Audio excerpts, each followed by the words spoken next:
On January 12, 1946, 4 months and 10 days after the formal Japanese surrender signifying the official end of World War II, thousands of American soldiers marched down Fifth Avenue in New York City. The Victory Parade was America's way of honoring the men and women who sacrificed so much since the United States had been drawn into the war on December 7, 1941. Each one of the soldiers, sailors, and airmen who went off to war had their own very personal experience. Each contributed to the most cataclysmic event in world history in their own unique way. Many returned to the United States and got on with their lives, going back to work and starting families. Many never did come home and still rest in overseas American cemeteries in places like Normandy, Holland, and Manila.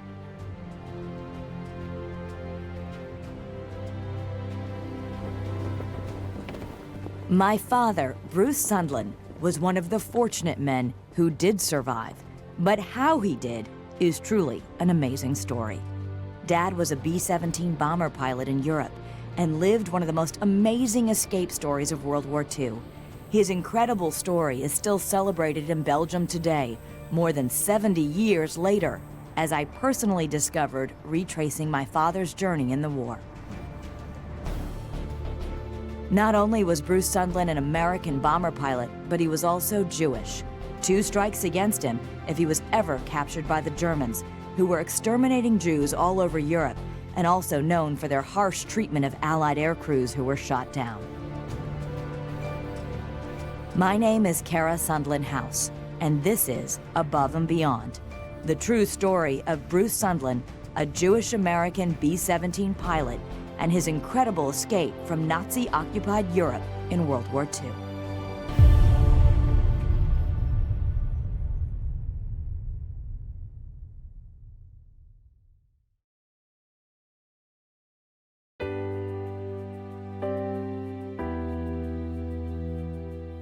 My father, Bruce Sundlun, was born on January 19, 1920 in Providence, Rhode Island, the first son of Walter and Jan Zelda Sundlun. We grew up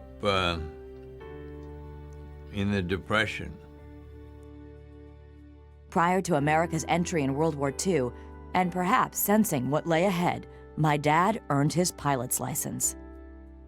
I was a senior at Williams College.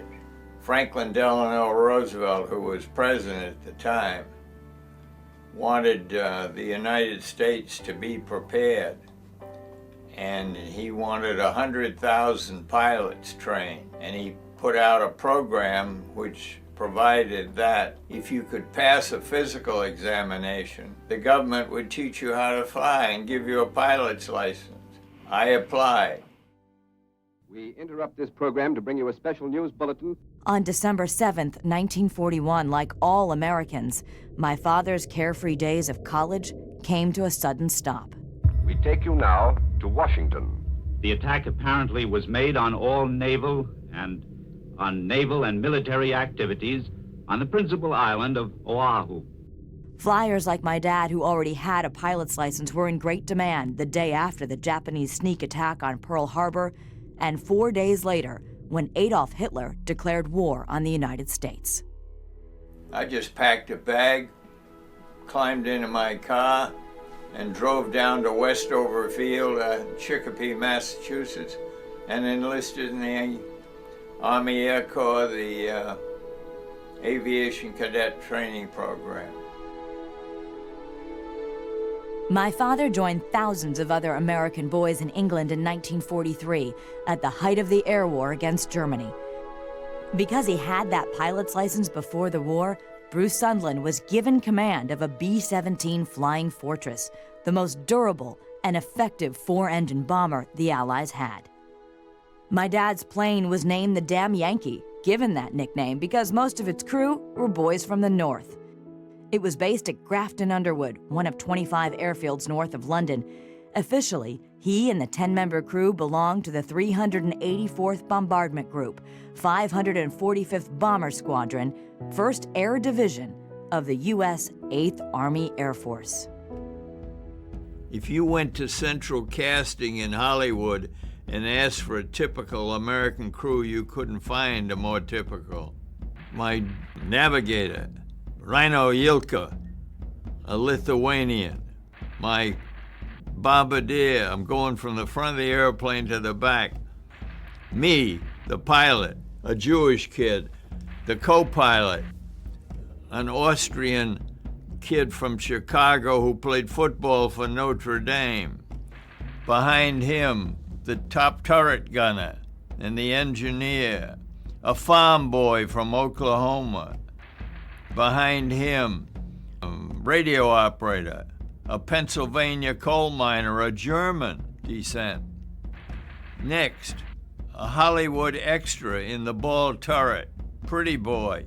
2 waist gunners, one an Italian from Seattle, the other from North Carolina, and the tail gunner was a Greek from New Jersey. It all worked. I mean, we were completely different, but we fought very well as a crew. On December 1st, 1943, my dad and his crew from Central Casting had 12 missions under their belts. Unlucky 13 would take them into Hitler's backyard. The Damn Yankee was one of 293 B-17s assigned the mission of bombing a steel factory in the German city of Solingen, located in Germany's industrial pocket known as the Ruhr Valley. The B-17 was the workhorse of the 8th Air Force. The Fortress was known as a tough and dependable bomber that could take a major beating from enemy planes and anti-aircraft guns, but still, oftentimes miraculously, bring her crew home. On December 1st, amid heavy German flak, the flying fortresses of the 384th Bombardment Group dropped their bombs over Solingen. Once the job was done, the Damn Yankee and the other B-17s turned for home for England. But they were by no means out of the woods. With my dad at the controls, a burst of flak hit the plane over Germany and took out one of the Damn Yankee's 4 engines. B-17 in trouble out at 2 o'clock, watching. Got an engine on fire. As the Yankee turned west over Belgium, and with her airspeed slowing down due to one engine being damaged, she was perfect prey for 2 German fighter planes who pounced on the wounded bomber, killing my dad's tail gunner. There's 2 more diving through the 94th. 3 planes, 9 o'clock, coming around. Keep your eye on them, boys. Coming around to 10. Watch them, Chuck. Keep your eyes open. They're breaking at 11, breaking at 11. The crew fought off the German fighters for half an hour. Check that B-17, Chuck, 3 o'clock. Motor smoking. Fighters 10:30, coming around. But another engine had also been hit, and it was out too. The Yankee was losing altitude and had dropped from 27,000 feet to 4,000. A few minutes later, the B-17 was down to 1,000 feet and in serious trouble. B-17 wouldn't stay up with the formation on only 2 engines, so I became a straggler. And then we really got jumped by the fighters. They're coming around. Watch them. And with 2 engines out, the only evasive action you can take is down. B-17 out of control at 3 o'clock. You can't hold your altitude, and you certainly can't climb. 3 planes, 9 o'clock, coming around. We had a rule, got forced down to 3,000 feet. Tell everybody to bail out, because below that you don't have much chance of getting out.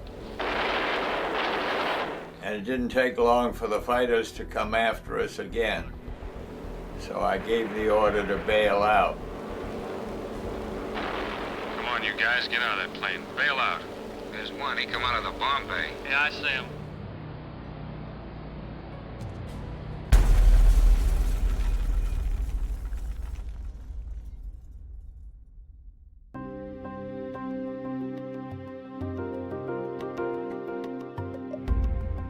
In the 9 centuries-old town of Jabbeke, Belgium, near the northern coast of the country, German occupation had been a way of life for roughly 3 years now. With its picturesque farms and pastures, the locals had learned to live with the Germans because the alternative was more painful. Many of the men in town had already been sent to work camps. Others left home to join the local resistance or underground. Those who were still in the village, roughly 60 miles southeast of Brussels on December 1st, 1943, were just trying to tend to their farms and feed their families. They were also waiting desperately for liberation. There wasn't much to eat. Everyone got rations, but they were very limited. Products like butter and milk were very hard to come by. The sight of the American planes returning from bomb runs to Germany was common.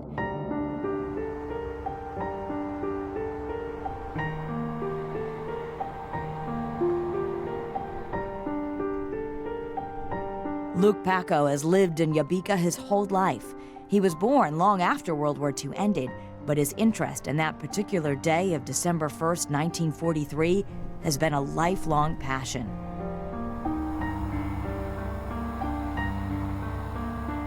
In my desire to learn more about my father's incredible World War II story, I arrived in Belgium, excited to meet Luke and hear the story firsthand. My brother Tracy also joined us. The pull of my dad's war adventure had been tugging at us all these years. Since he was 12, Luke Paco has visited this field in Jabbeke too many times to count. In 1943, turnips grew on this very spot, where just yards away, German soldiers stationed in this very home patrolled the area regularly. It could be plexiglass. What Luke has found in this field over the past several decades is the result of what happened next to the damn Yankee as 23-year-old pilot Bruce Sundlun shot up B-17, continued to lose altitude, and hurtled toward Earth. So your father turned his plane over here, came over that field, and jammed also. Immediately, he get on the ground, the B-17 make a sharp turn of 180 degrees and turn back over there on that field. With a loud bang, he crashed. So right over here. Over there, the end of the field. The first attack had come right on the tail. Had taken the combined strength of me and the co-pilot to hold the plane at a level flying mode because of the damage that had been done to the tail and the control surfaces. I was the last person to bail out. When I bailed out, I was falling face down and pulled the ripcord, the chute went up, and I reached up to grab the ripcords like you see them do in the movie, and my feet hit the ground. Later, I asked people on the ground who had seen me bail out as to how high I was when my chute opened. They said about treetop height.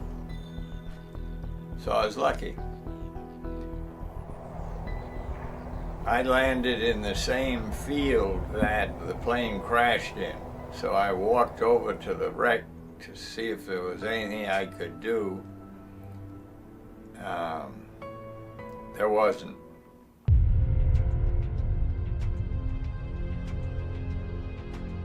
The Jabbeke area had become a war zone. The German soldiers were on full alert, and local residents were running to the chaotic scene of a huge American Flying Fortress bomber burning in their own backyard. I saw a very big plane, a Flying Fortress.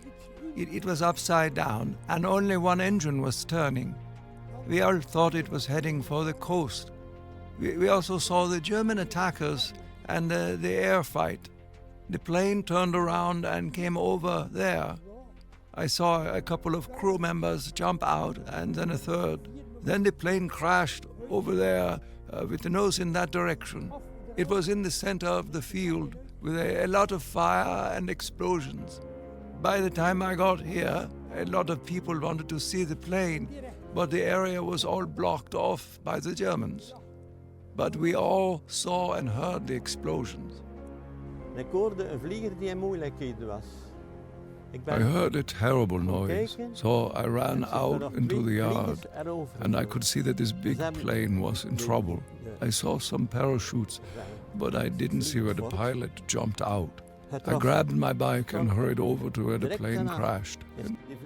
When I first got to the field, the wreckage of the plane was on fire. There was a lot of smoke filling the air, and bullets were going off from inside the fire. There was a loud bang of smoke you can see from the village. So immediately you can see the smoke from kilometers away. Immediately all the Germans were here to look at the plane and to try to catch the other ones. They saw a few bodies lying down at the plane. Just they didn't know if there were anyone was trying to escape at that moment. 5 of the Damn Yankees crew were dead, either killed during the German fighter attack or in the crash. 4 other members of my dad's plane who were able to parachute out were immediately rounded up as prisoners by the German garrison across the road. They were busy to capture the other man, so your father had the time to hit his parachute and to start running. So they didn't know he was there? No, at that moment not. My dad tried to hide his parachute in a pile of cow manure so the Germans frantically searching the surrounding area wouldn't know he was nearby. They came to here, but your father was already gone. Some residents of Jabbeke had already arrived at the wreckage. And there was a farmer, Asil Sais, who was plowed the field, and there was a great dugout where your father was hiding his parachute. The farmer came to your father and helped him to hide his parachute. In the dugout? In the dugout. A man approached me, and he turned out to be the pilot. He had blood coming down from his lip and was asking for help. I said, "Does anybody here speak English?" And a man turned around. He said, "Yes, I do. I think I speak it rather well." That's when another man who was with the resistance arrived and told the pilot to forget about the parachute because it was more important that he hide because the German soldiers were coming. I said, "My instruction are to clear the area where I'm shot down as soon as possible, that the Germans will look for me for only a limited period of time." He said, "Don't worry, the Germans will be here in a few minutes. You've parachuted down into the middle of a division, a German division that's up here to protect the continent from an Allied invasion that we think will come along sooner or later." I said, "Which way are the Germans coming from?" He said, "That way." I said, "I'm going this way." And I took off at a dead run. The soldiers didn't stay at the crash site for very long because it was too dangerous. They were concerned about all the ammunition that was burning in fire. They didn't see the pilot, so they all left.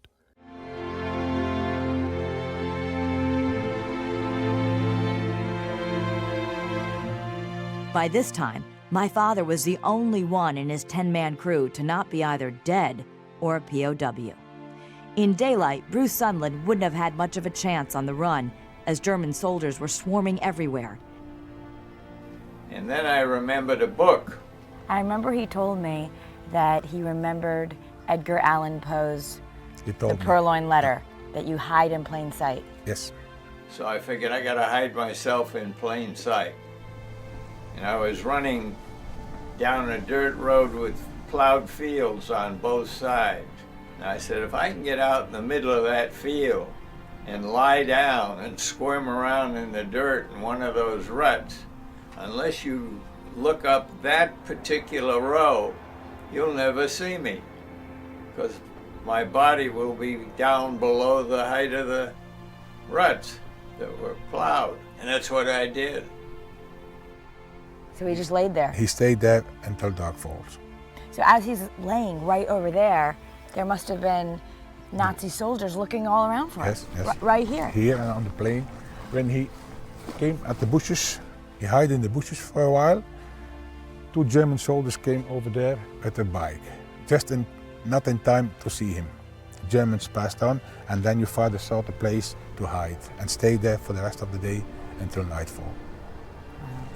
I found out later the Germans came down that road and looked, didn't see anybody, and kept on moving. I can't imagine what he would be thinking for all those hours, you know, just... I think his whole life is passing through his mind during that time he lay there. We can't imagine what it felt, because you may not forget, Kara, he was a Jew.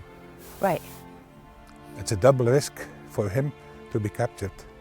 They wanted to help him. They wanted to help him. And why is that? Because I think sometimes people don't understand. Because our people saw the Americans as our liberators.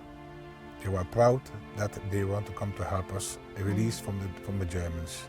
Dat was zeer gevaarlijk, maar ik zou het toch gedaan. Hè? It was a very dangerous thing for any of us to help an American, because if we ever got caught, we would be executed. Nobody knew back then how terrible the prisoner of war camps were, but still, we would not hesitate to help someone. The risk of the local people was, if they were captured to help an American, they will be shot. Your father will be taken prisoner for the rest of the war, but they will be shot, that's for sure. It was a great risk they took, but they took it. Thank you for saving him.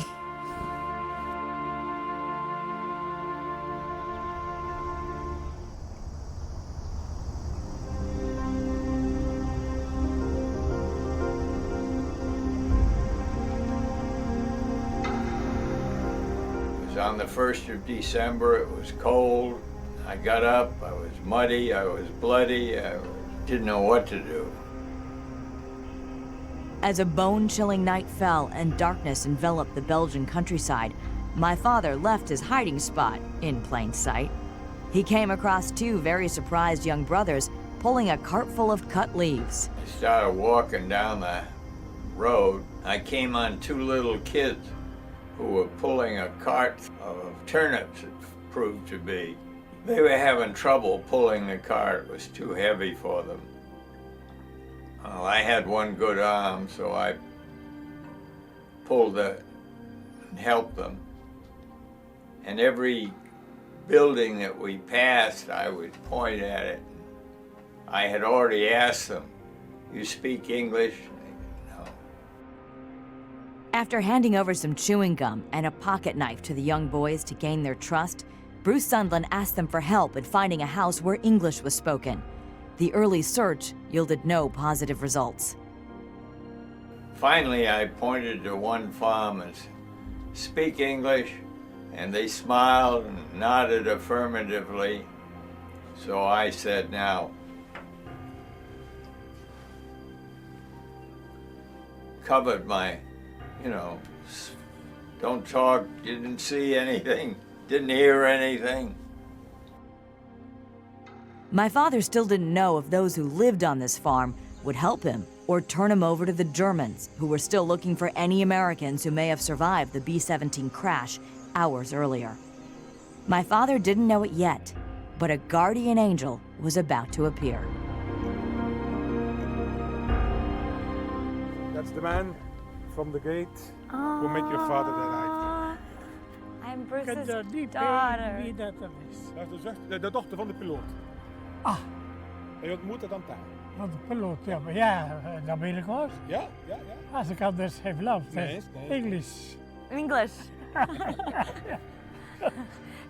Thank you for helping save my dad.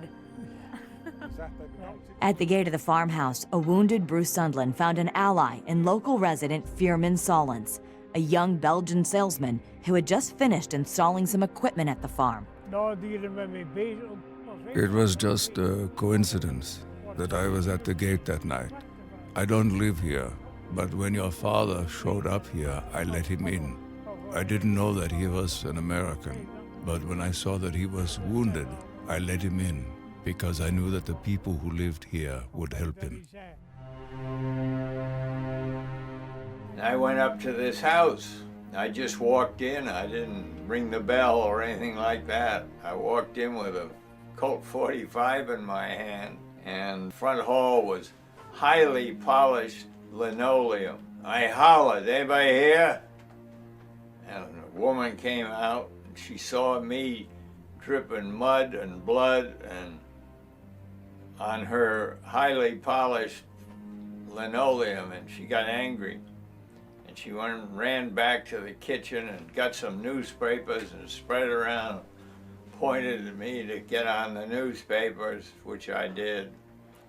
And then she cleaned up the floor. That was her primary concern. Then she started looking me over, and she saw the blood and wounds. He got the chance to wash him up, to eat a little bit, and the farmer's wife thought he was wounded. Yeah. She told him to unleave his upper body. She cleaned his wounds on his right shoulder with alcohol and a toothbrush. Your father told me it was very painful, but well done. And I can still feel it. It hurt. And, but I didn't say anything. And she cleaned my wounds with the alcohol and a toothbrush. And then she took a pillowcase and ripped it into strips and soaked it with some bottle of I don't know what, and made a bandage out of it, the whole right side of my body. And those wounds never became infected, and I recovered from them. And it's all due to whatever that woman did that day, I think. Your father was taken very good care of here. Thank you very much. Thank you.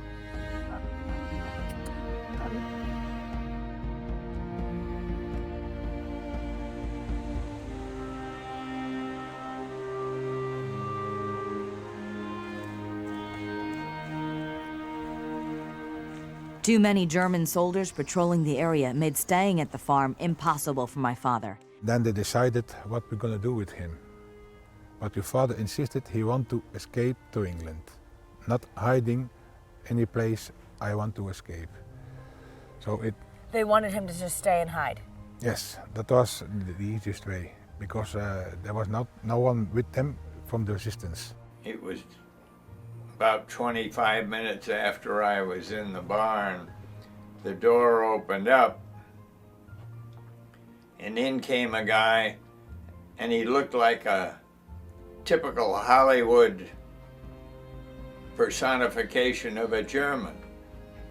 Close cropped blonde hair, leather jackets, leather gauntlets, leather knickers, leather boots. All he needed was a monocle, and he qualified. I thought, damn that woman, she's turned me over to the Germans. So I shot the pistol off into the ceiling, and I hollered at him, because I could see in the dark by that time and figured he couldn't, in the barn. Who are you and what do you want? And he came back with a very timid voice and said that he was a man from the city who bought the grain. And they had asked him if he would take me to his home in Bruges, Belgium, which was 12 miles away.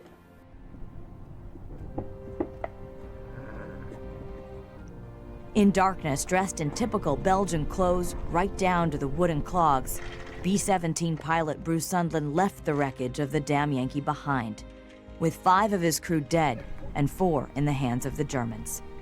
My father had only one thought: get back to England and get back in the fight. He said, now I'm going to go first. You follow me about 50 yards behind. If I get stopped, you keep going. If you get stopped, I'm going to keep going.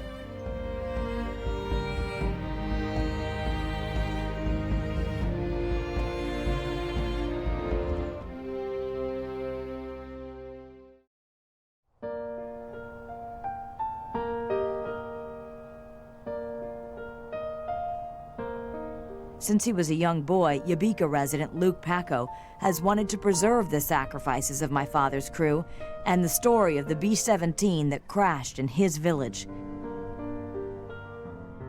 It's not just about finding pieces of the damn Yankee, which the rich soil in this field has continually given up for decades, but rather what my dad's flying fortress represented to those under Nazi control in Belgium in World War II. I have an enormous respect for all those men who did that. Free willy. They did it for our freedom. I have enormous respect.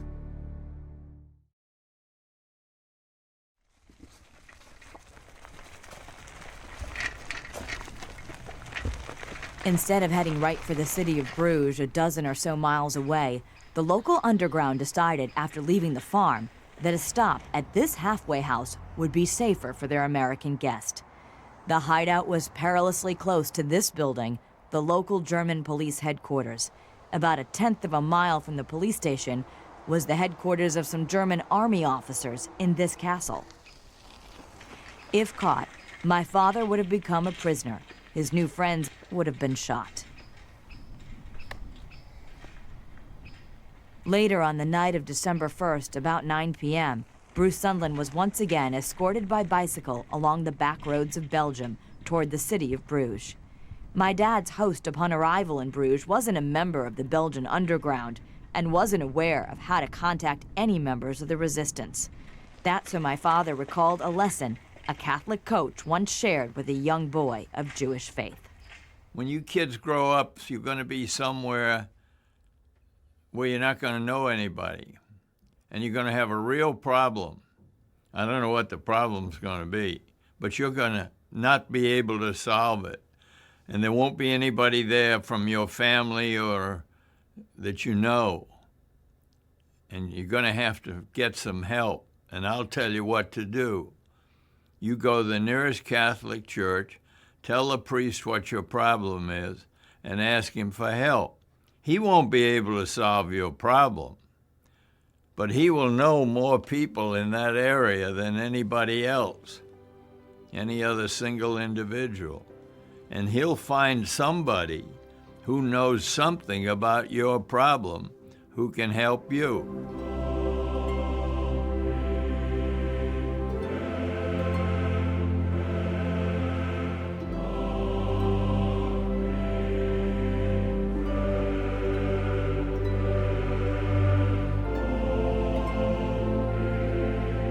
Help indeed came in the form of a Catholic priest in this church in Bruges, which I visited 7 decades later and lit a candle thanking whomever that priest was for hiding my dad.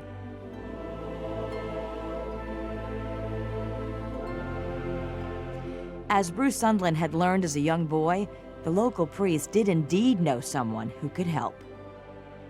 That someone was a member of the local resistance who provided my father with fake identity papers. According to those papers, Bruce Sundlun, Jewish-American B-17 pilot, was now a deaf-mute shoemaker by the name of André Pierre Demain. The Belgian resistance also taught my dad some other tricks that would help him get across Nazi-occupied Europe in 1943 and 1944. They taught me how to steal bicycles. I became the best bicycle thief in Europe.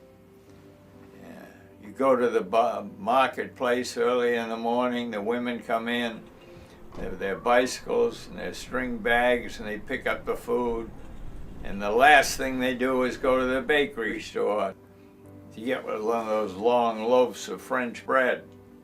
When they go into the bakery store, you'll find it takes them about 10 minutes to stand in line and get a loaf of bread.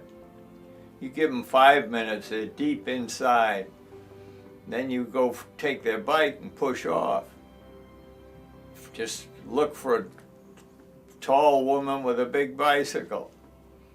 And that's what I did. I stole 159 bicycles. With help from Europe's vast underground network and priests in other Catholic churches who hid my Jewish-American father without a second thought, Bruce Sundlun's journey took him out of Belgium and into France in early 1944. Stolen bikes were replaced by faster-moving trains as my dad found his way to other small towns and villages in occupied France. Eventually, an apartment in Paris served as a safe house for pilot Bruce Sundlun and another American aviator also on the run. A Canadian and British soldier were also added to the mix, all hiding under the nose of the Germans who occupied the city. After a month in the French capital, it was back on bikes for Dad, with the goal of crossing the Pyrenees Mountains into neutral Spain. I could make about 50 miles a day, and I drove those bicycles all the way from Belgium, across France, down France, tried to cross the Pyrenees Mountains, couldn't do it, snow was too deep. With Spain no longer an option, my father retreated back into France and back into the bicycle thievery business to get him from here to there. Catholic churches and sympathetic priests continued to hide my dad in secret hideaways and passages in some of Europe's oldest houses of worship. My father's destination this time was another neutral country in the war, Switzerland. But in the spring of 1944, on his way to the Swiss border, Bruce Sundlun, a Jewish-American pilot, somehow landed a job fighting with the French resistance against the country's German occupiers.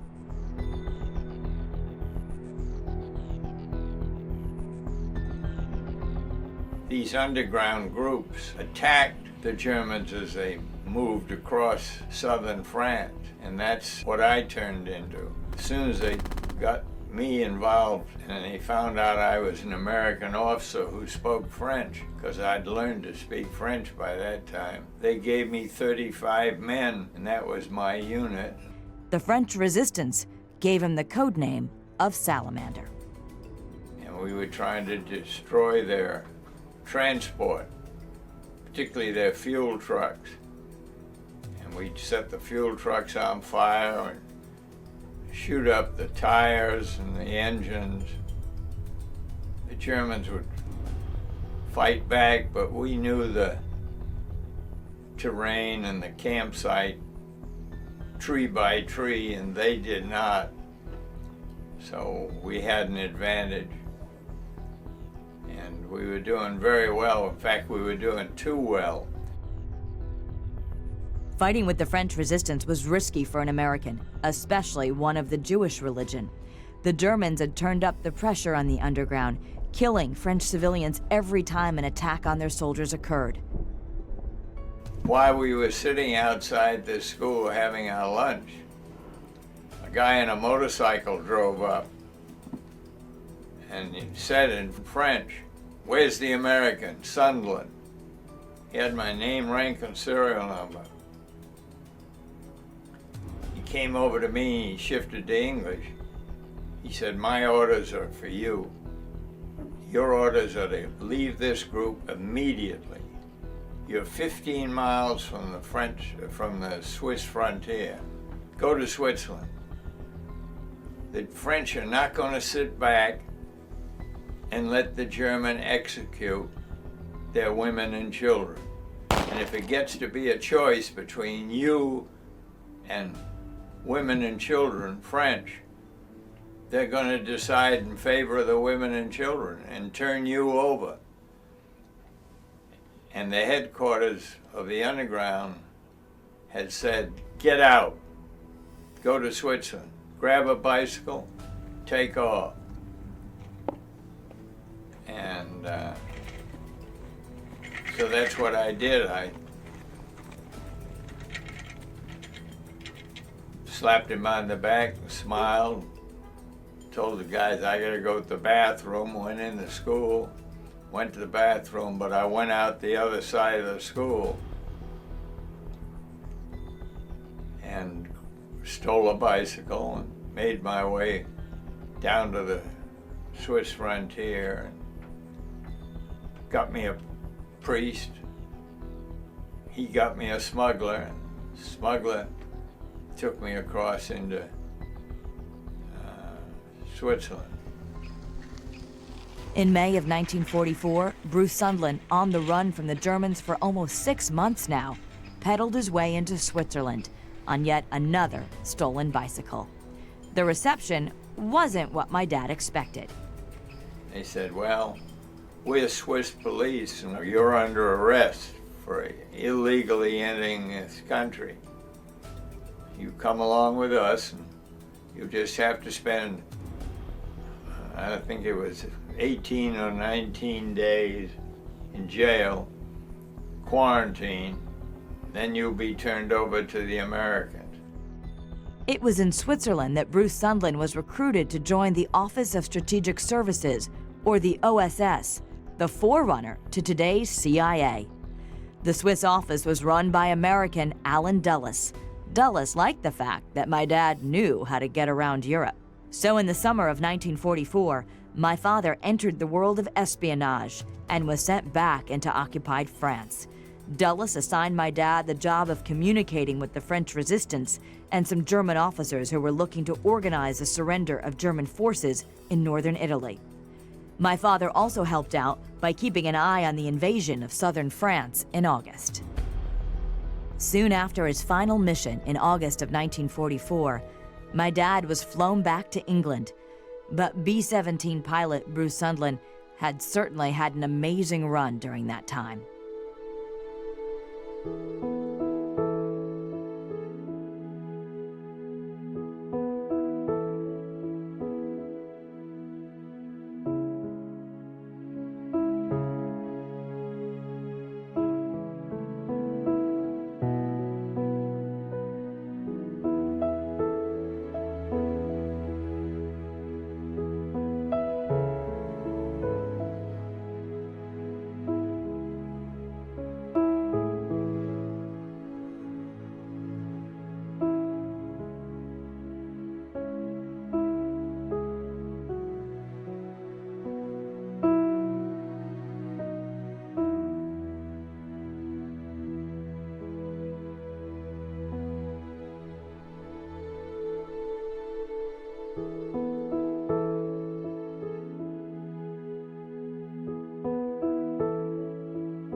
International Red Cross sent a cable to my parents telling them that I was alive and well.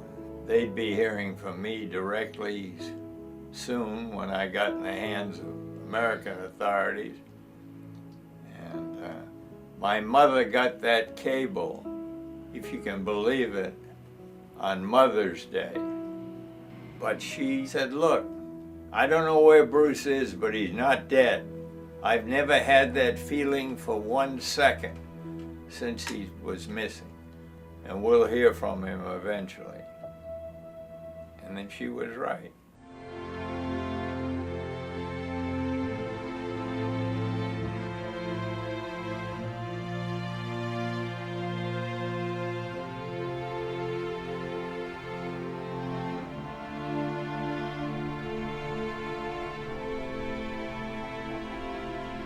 Belgian Luke Paco has visited the crash site of my father's B-17, the damn Yankee, more than anyone else alive.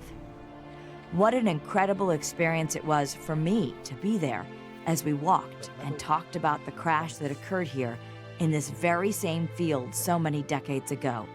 To say it was emotional is an understatement. So then we should find something. Every few steps, the earth seemed to offer bits of my dad's plane to us.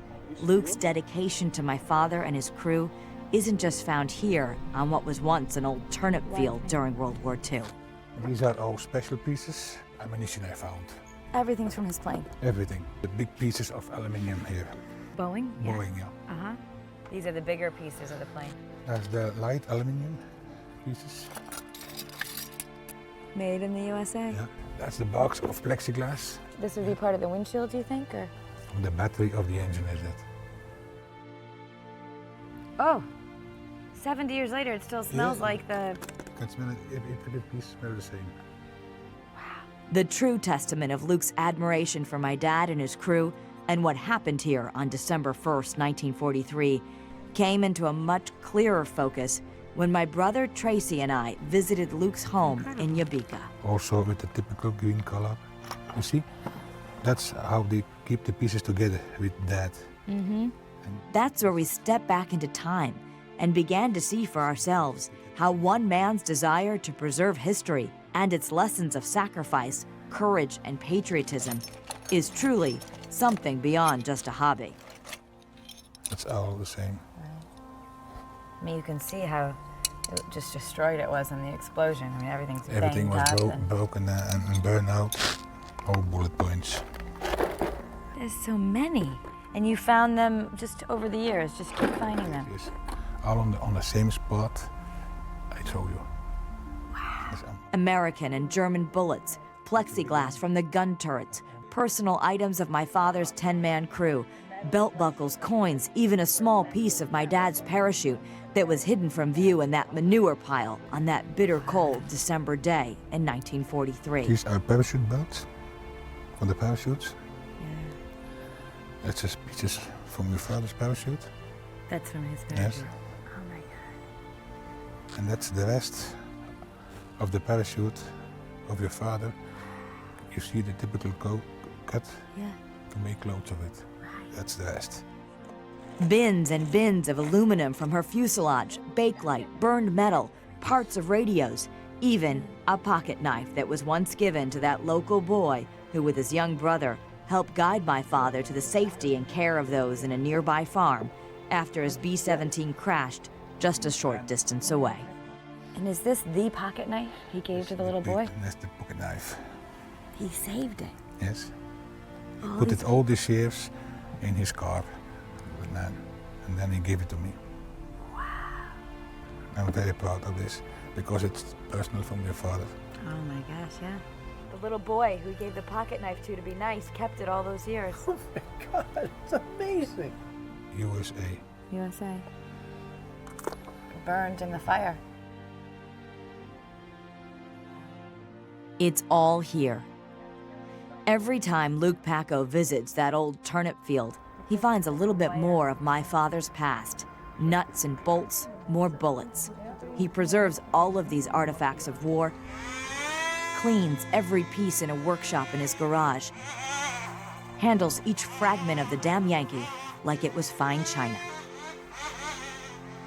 That's how much one man in one foreign country wants to preserve the instruments of liberty that helped free his and all the other nations of Europe. Oh my gosh. That's one of the propellers.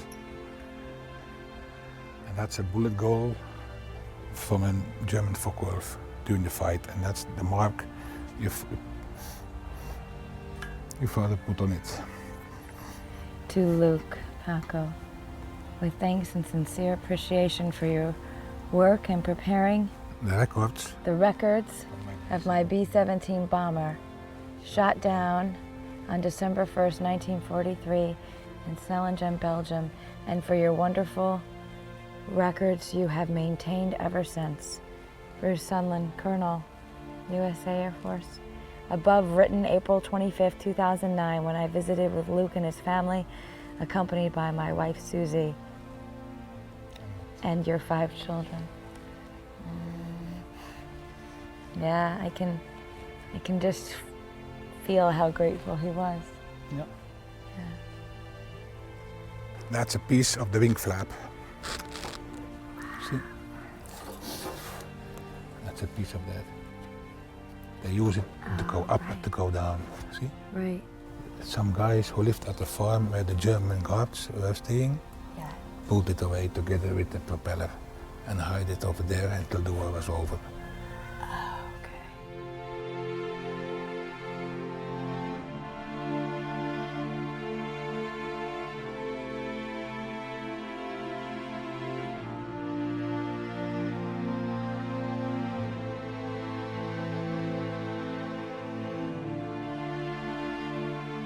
I made it myself.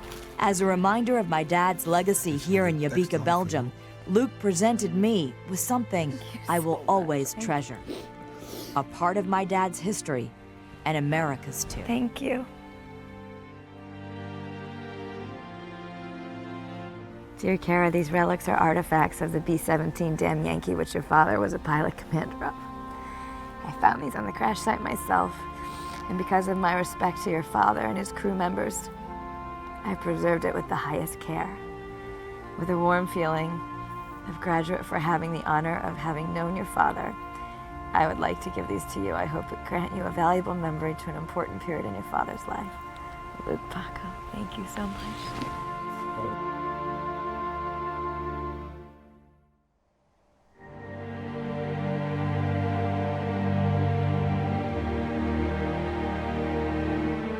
On a cold December 1st day in 1990, exactly 47 years after my dad's plane crashed, Luke Paco and the townspeople of Jabbeke gathered at the field where an American B-17 flew its final mission. They dedicated a simple memorial to the damn Yankee and its crew.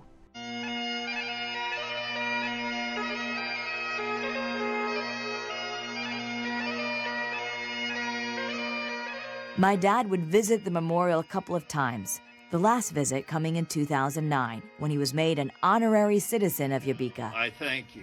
I thank you for my life. I thank you for everything that's happened.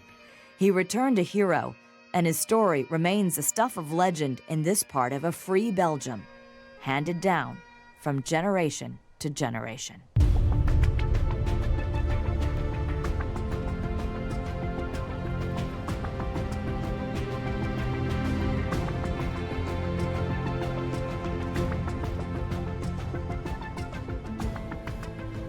On this place, the 1st of December 43, an American bomber, Boeing Flying 40s, crashed and 5 men died. They were nose gunner George Hayes, bow turret gunner Harry Cologne, left waist gunner Mike Capoletti, right waist gunner Chester Snyder, tail gunner Frank Likas. 5 young men who died for our freedom. I don't think we were heroes. I think we all did what we thought had to be done at the time. But we didn't do it to be a hero. We just did it because I'm gonna help you, but I know you're gonna help me. And between the two of us, we're gonna get the job done.